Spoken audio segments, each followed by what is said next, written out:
Subscribe गर्नुहोस् अनि कम्प्युटरलाई र बेल आइकन थिच्नुहोस् नयाँ भिडियोको जानकारी पाउनलाई। आवश्यकता अनुसारले हामीले आफ्नो मोबाइलमा विभिन्न प्रकारको एप्लिकेसनहरू इन्स्टल गर्छौं र यस्तै गरिकन हामीलाई काम लागेको एप्लिकेसन हामीले चलाउँछौं। कहिलेकाहीँ के हुन्छ भन्दाखेरि एप्लिकेसन चलाउने बेलामा चाहिँ त्यो एप्लिकेसन अटोमेटिकली क्लोज भएर जान्छ, अटोमेटिकली बन्द भएर जान्छ जब हामी त्यो एप्लिकेसनलाई ओपन गरेर चलाउन खोज्छौं। आउनु साथीहरु, आजको यो भिडियोमा म तपाईलाई देखाउन गएको छु यदि तपाईले आफ्नो मोबाइलमा चाहिँ इन्स्टल रहेका एप्लिकेसनहरूलाई ओपन गरेर चलाउन चाहनुहुन्छ तर अटोमेटिकली क्लोज र बन्द हुन्छ भने त्यो कुरालाई कसरी समाधान गर्न सक्नुहुन्छ त्यो कुरा म यो भिडियोमा देखाउन गएको छु। नमस्ते, म हुँ अनिक र अहिले तपाईहरुले हेर्दै हुनुहुन्छ अनिक कम्प्युटर युट्युब च्यानल। तपाईले हेरिरहनु भएको भिडियोको मुनि तपाईले एउटा रातो बटन देख्न सक्नुहुन्छ। त्यो रातो बटनमा तपाईले टच गरेर यो च्यानललाई सब्स्क्राइब गर्नुहोला र त्यसै नै बेल बटन तपाईले देख्न सक्नुहुन्छ, बेल बटनमा पनि टच गर्नुहोला। यसबाट तपाईले यो च्यानलमा भिडियो अपलोड गर्ने बित्तिकै तपाईले नोटिफिकेसन प्राप्त गर्न सक्नुहुन्छ र भिडियो वाच गर्न सक्नुहुन्छ। त्यसपछि साथीहरु तपाईले यहाँ चाहिँ लाइक बटन देख्न सक्नुहुन्छ, लाइकमा टच गर्नुहोला र भिडियोलाई चाहिँ यसरी लाइक गर्नुहोला। त्यतिले मात्र पुग्दैन साथीहरु, तपाई तलतिर आउनुहोला र तलतिर तपाईले यहाँ देख्न सक्नुहुन्छ कमेन्ट बक्स रहेको छ। यो कमेन्ट बक्समा तपाईले यहाँ चाहिँ कमेन्ट गर्नुहोला पक्कै पनि। अब यो सेटिङ गर्नको लागि सबभन्दा पहिले तपाईले आफ्नो मोबाइलको सेटिङ्समा जानुहोला र त्यसपछि तपाईले यहाँ देख्न सक्नुहुन्छ एप्स म्यानेजर।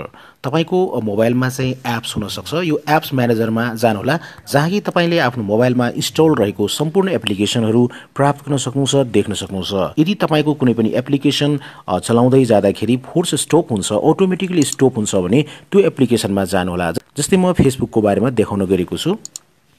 मानौ फेसबुक एप्लिकेसन चलाउँदै जाँदाखेरि अटोमेटिकली स्टप हुन्छ, त्यसको लागि यहाँ चाहिँ फेसबुकमा जानुहोला, यसमा टच गर्नुहोला। त्यसपछि तपाईले यहाँ देख्न सक्नुहुन्छ स्टोरेजमा टच गर्नुहोला र त्यसपछि तपाईले यहाँ देख्न सक्नुहुन्छ अप्सन क्लियर डेटा, क्लियर डेटामा टच गर्नुहोला। यहाँ चाहिँ तपाईले डिलिटमा टच गरिदिनुहोला र यसरी तपाईले अब देख्न सक्नुहुन्छ यदि तपाईले फेसबुक चलाउनुहुन्छ भने पक्कै पनि फेसबुक चाहिँ अटोमेटिकली क्लोज हुँदैन अब तपाईको मोबाइलमा चाहिँ। त्यस्तै गर्न तपाईले क्रोम चलाउँदै हुनुहुन्छ र एकदम अटोमेटिकली क्लोज हुन जान्छ भने क्रोममा जानुहोला र त्यसपछि यहाँ तपाई स्टोरेज देख्न सक्नुहुन्छ, स्टोरेजमा आउनुहोला र यहाँ म्यानेज स्टोरेजमा जानुहोला, यसमा टच गर्नुहोला र त्यसपछि तलतिर तेस्रो बटन देख्न सक्नुहुन्छ क्लियर अल डेटा, यसमा टच गर्नुहोला र यसरी तपाईले देख्न सक्नुहुन्छ तपाईले अब क्रोम ब्राउजर मोबाइलमा चलाउँदाखेरि क्रोम ब्राउजर चाहिँ अटोमेटिकली स्टप चाहिँ हुँदैन।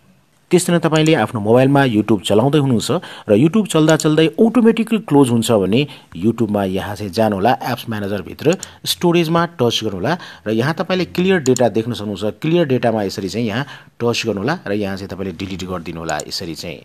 र अब तपाईले देख्न सक्नुहुन्छ तपाईले युट्युब चलाउँदाखेरि पक्कै पनि तपाईको मोबाइलमा चाहिँ युट्युब एप्लिकेसन अटोमेटिकली क्लोज हुँदैन र यो समस्यालाई तपाईले यसरी समाधान गर्न सक्नुहुन्छ साथीहरु। हस् साथीहरु, यो भिडियोमा यति मात्रै। यो भिडियो यहाँहरुलाई कस्तो लाग्यो पक्कै पनि आफ्नो विचार कमेन्ट बक्समा लेख्नुहोला। यो भिडियोलाई लाइक गरिदिनुहोला, त्यस्तै नै सोशल मिडियाहरुमा शेयर गरिदिनुहोला।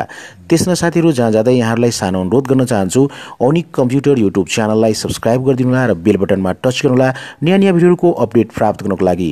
तपाईहरुको समय शुभ होस् भन्दै आजको यो भिडियोबाट बिदा लिन चाहन्छु। Take care, good by, Jay Nepal.